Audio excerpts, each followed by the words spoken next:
Feng Tianxing menghela nafas panjang, melirik mayat ras iblis di bawah, dan berkata dengan keras.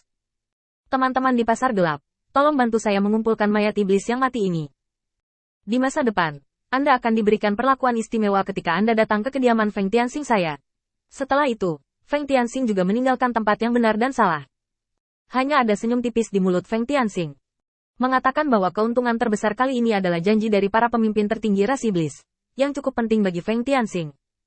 Selama ada ras manusia di sekitarnya, Feng Tianxing dapat memusatkan ras manusia di sekitarnya sesuka hati. Adapun keuntungan lainnya, semuanya kecil dan tidak akan berdampak banyak pada keseluruhan rencana Feng Tianxing. Adapun gubernur, dia tidak tahu bahwa Feng Tianxing tampaknya memberinya nasihat hari ini, tetapi sebenarnya dia sedang menggali lubang untuknya. Penjelmaan fase Dharma menggunakan sarana umat manusia, memang bisa mengerahkan kekuatan juang yang baik. Tapi, di mana tempat ini? Hari ini adalah dunia yang diperintah oleh iblis, dengan iblis sebagai pemimpinnya. Halo, Anda adalah iblis, dan Anda benar-benar mulai mempelajari latihan ras manusia, dan Anda masih belajar dengan giat. Ketika tidak ada yang menunjukkannya, itu secara alami damai. Tetapi bagaimana jika seseorang menunjukkannya? Memilih kesempatan yang cocok hampir sama dengan menjatuhkan hukuman mati kepada gubernur. Dan semua masalah ini tidak akan diperhitungkan di kepala Feng Tianxing. Gubernur tidak menyadari bahwa dia tidak dimintai pertanggungjawaban hari ini. Tetapi Feng Tianxing ingin dia menjadi lebih berharga. Sayang sekali, jika konfrontasi berlanjut kali ini, aku bisa mengambil nyawanya. Feng Tianxing menggelengkan kepalanya, lalu membuang pikiran yang mengganggu di benaknya. Perjalanan ke Akademi Hongwu berakhir lebih cepat dari yang diperkirakan Feng Tianxing, bertambah hanya 2 bulan. Tapi ini tidak buruk, Feng Tianxing telah memperoleh banyak hal. Lalu, bagaimana caranya agar orang-orang mengetahui kabar bahwa aku bisa hidup di sisiku?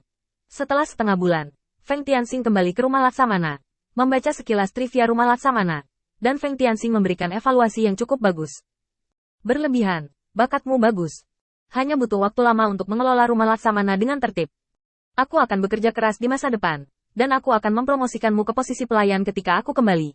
Sedu buru-buru menundukkan kepalanya sebagai ucapan terima kasih. Jika Ludu hanya melakukan tugasnya, Feng Tianxing tidak akan memberinya begitu banyak penghargaan. Ada 2 alasan mengapa Feng Tianxing bersedia memberi Ludu hadiah. Salah satunya adalah menempatkan semua iblis di bawah-bawahan Sera, di sebelah puncak bukit rumah Laksamana. Jika ada masalah dengan rumah Laksamana, bahkan jika mereka menambahkan waktu untuk bersiap dan bergegas, sebatang dupa kecil sudah cukup. Rumah Laksamana sudah menjadi tempat teraman di sekitar sini, tidak ada. Selain itu, Ludu juga menangani perdagangan sutra dengan sangat baik.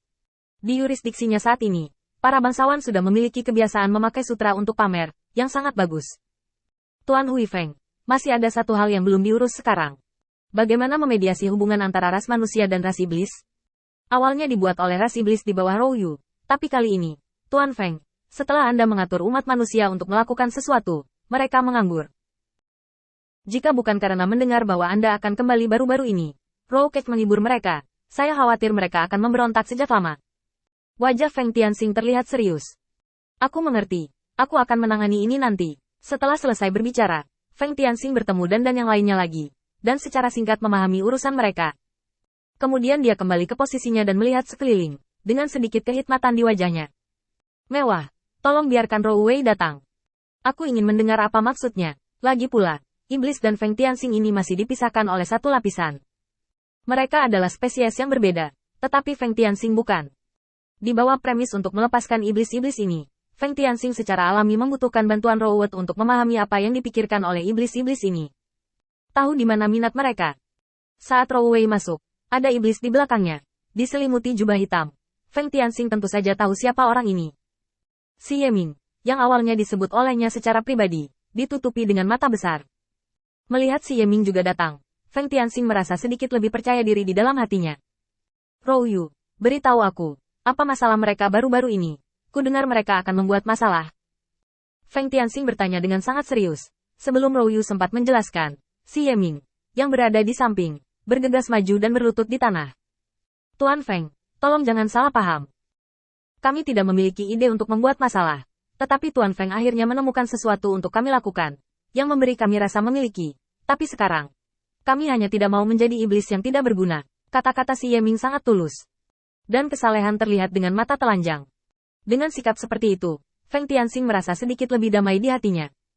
Selama itu bukan kerusuhan, tidak apa-apa untuk mengatakan apapun.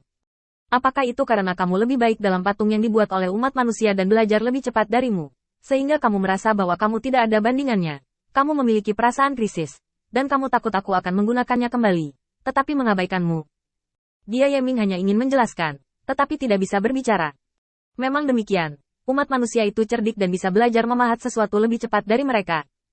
Bahkan ras manusia yang tidak sehat itu benar-benar menghancurkan mereka dalam hal keahlian. Memikirkan hal ini, wajah si Yeming menjadi sedikit tidak berdaya. Tuan Feng, tolong beri kami kesempatan. Kami pasti bisa melakukan ini dengan baik, dan kami tidak akan lebih buruk dari ras manusia itu. Begitu dia mendengar ini, Feng Tianxing mengangkat alisnya sedikit dan menatap pria boros itu. Apa alasannya? Mengapa kamu mengatakan hal seperti itu? Sedu bergegas maju. Tuan Feng seperti ini. Saya pikir Anda telah mengatur ras manusia itu untuk melakukan hal-hal sepele ini. Dan ras iblis ini pasti akan diatur di tempat lain. Jadi saya membiarkan mereka beristirahat 1 atau 2 hari sebelumnya. Tunggu sebentar, si Yeming. Apakah kamu tidak salah paham tentang ini? Siapa yang mengirim pesanan saat itu? Dia tidak memberitahumu dengan jelas. Hanya membiarkanmu istirahat 1 atau 2 hari. Dia Yeming dengan cepat menundukkan kepalanya dan menggelengkan kepalanya. Tidak, kami terlalu banyak berpikir. Roukek di samping melangkah maju dan diam-diam menjelaskan kepada Feng Tianxing. Masalah ini memang disampaikan pada tempatnya, tetapi si Yeming dan yang lainnya tidak bisa diam. Mereka ingin melakukan sesuatu dan tidak bisa membuka mulut. Pada akhirnya, mereka tidak tahu bagaimana mencapai titik ini. Feng Tianxing meraba-raba dagunya dan memutar matanya. Itu seharusnya ras manusia, hanya beberapa budak yang rendah hati. Dia Yeming, kali ini kamu membawa tokenku ke semua iblis di bawahmu dan menjelaskan kepada semua iblis di bawahmu. Istirahatlah selama 3 hari, dan tunggu aku menangani semua aspek. Setelah persiapan selesai, saya akan mengatur tugas baru untuk Anda. Jangan khawatir, saya tidak tahan untuk mengesampingkan Anda bayi dan menjadi berdebu.